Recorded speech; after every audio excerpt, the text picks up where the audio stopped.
10 मुहर्रम आशूरा का दिन आने वाला है। इस हवाले से आज बहुत अहम बातें करने का इरादा था। मुहर्रम में क्या करना चाहिए, करबला का वाक़या असल है क्या, इस वाक़े से अहम सबक क्या मिलते हैं, मुहर्रम में हम कौन से ऐसे काम कर रहे हैं जिससे हम अल्लाह के गज़ब के मुस्तहिक ठहर रहे हैं। देखो, एक बात खूब अच्छी तरह समझ लो, इस्लाम 1400 साल पहले मुकम्मल हो चुका है। किसी वाक़या की वजह से इस्लाम को तब्दील नहीं किया जाता, बल्कि इस्लाम की रोशनी में उस वाक़े के जो तकाज़े हैं उन पर अमल किया जाता है। हमारे यहाँ हो ये रहा है, वाक़यात की बुनियाद पे मसाइल निकाले जा रहे हैं। 10 मुहर्रम का दिन सैयदना हुसैन इब्न अली रज़ी अल्लाह अन्हु की शहादत से पहले भी अजीम था और सैयदना हुसैन इब्न अली रज़ी अल्लाह अन्हु की शहादत के बाद भी अजीम दिन है। आज आपने एक नारा बहुत सुना होगा कि जी इस्लाम में फ़िरक़ावारियत नहीं है, हम किसी फ़िरक़े से नहीं हैं। मैं बार बार कहता हूँ कि ये बड़ा खुशनुमा नारा है जो सुनने में बहुत अच्छा लगता है। कुछ बातें सुनने की हद तक बहुत अच्छी होती हैं, लेकिन प्रैक्टिकल लाइफ में उनकी वैल्यू बिल्कुल भी नहीं होती। जब आप प्रैक्टिकल लाइफ में आते हैं तो फिर आपको ये फ़ैसला करना पड़ता है कि आप किस फ़िरक़े से ताल्लुक़ है आपका। आप सुन्नी हैं, शिया हैं, मुअतज़िला हैं, मुर्जिया हैं, क़दरिया हैं, नासिबिया हैं, क्या है आपका फ़िरक़ा? ये कह देना आसान है, मेरा कोई फ़िरक़ा नहीं है। इस पर सबसे बड़ा इश्काल ये होता है, ये मैं इसलिए फ़िरक़े की बात कर रहा हूँ कि आपको भी तय करना पड़ेगा कि आप या तो शिया बन जाओ भाई, या सुन्नी बन जाओ, एक तरफ हो जाओ आप। मुहर्रम में शिया बने हुए होते हैं, रमज़ान में सुन्नी बने हुए होते हैं, रबीउल अव्वल में बरेलवी बने हुए होते हैं, तो पता ही नहीं चलता कि टिकता ही नहीं है किसी एक जगह। इस बात में दो राय नहीं हो सकती कि सैयदना हुसैन रज़ी अल्लाह ताला अन्हु को जो करबला में शहीद किया गया, ये कायनात का बदतरीन जुल्म था।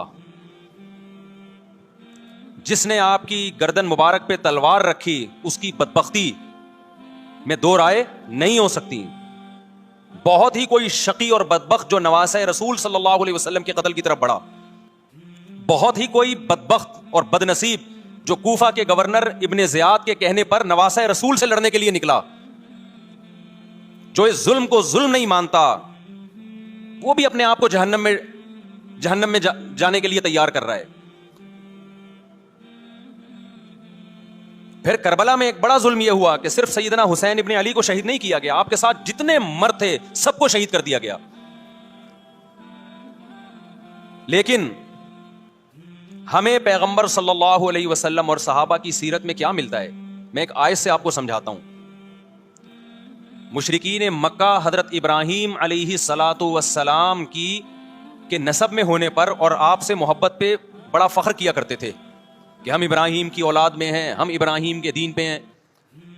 अल्लाह ने क्या फरमाया रसूलुल्लाह सल्लल्लाहु अलैहि वसल्लम से कि इन्ना औलन नासी बि इब्राहीम लल्लज़ीना तबऊहु, ए नबी आप इनसे कह दीजिए इब्राहीम से मोहब्बत के खाली पीली के दावे मकबूल नहीं है। इब्राहीम के ज़्यादा हकदार वो हैं जो इब्राहीम अलैहिस्सलाम की इत्तिबा करते हैं, और ये पैगंबर और सहाबा ये इब्राहीम अलैहिस्सलाम के दीन को फॉलो करते हैं, और तुम इब्राहीम के दीन को फॉलो नहीं कर रहे, उनसे मोहब्बत के दावेदार हो। तो खाली मोहब्बत के दावेदारी अल्लाह के यहाँ मकबूल नहीं है। अल्लाह के यहाँ वो मोहब्बत की दावे मकबूल हैं जिसमें आप महबूब को फॉलो कर रहे हो। सैयदना हुसैन इब्न अली रज़ी अल्लाह ताला अन्हु जो जन्नत के जवानों के सरदार हैं, आपसे मोहब्बत का दावा उस वक्त मकबूल होगा जब आप सैयदना हुसैन की सीरत को फॉलो करेंगे। रोना पीटना मातम करना ये सैयदना हुसैन और अहले बैत की सीरत नहीं है। सब्र करना, जालिम के सामने डट जाना, जान के खौफ से अपनी पॉलिसियों से पीछे ना हटना, यह सैयदना हुसैन इब्न अली रज़ी अल्लाह अन्हु की सीरत है जो आज हमें कहीं भी नजर नहीं आती। तो हमने भाई देखना है सहाबा का तर्ज अमल क्या था। आप बताओ, सहाबा को सैयदना हुसैन से मोहब्बत थी या नहीं थी? क्या गम का पहाड़ टूटा होगा जब इत्तला मिली होगी कि सैयदना हुसैन इब्न अली और आपके असहाब और अहले बैत को सबको करबला में शहीद कर दिया गया है। क्या क़यामत गुजरी होगी। कोफा से एक शख्स आया ना, अब्दुल्ला बिन उमर से पूछने लगा जू मारने पर दम का मसला। उन्होंने फरमाया तुमने पैगंबर के नवासे को कत्ल कर दिया और मसला ही पूछ रहे हो कि जू मारने पर दम आएगा कि नहीं आएगा। एक तरफ तुमने पैगंबर के नवासे को कत्ल कर दिया करबला में, और अब हमसे आके मसला पूछते हो जू मारना जायज है या नहीं है। सहाबा के यहां यह गम कम गम नहीं था।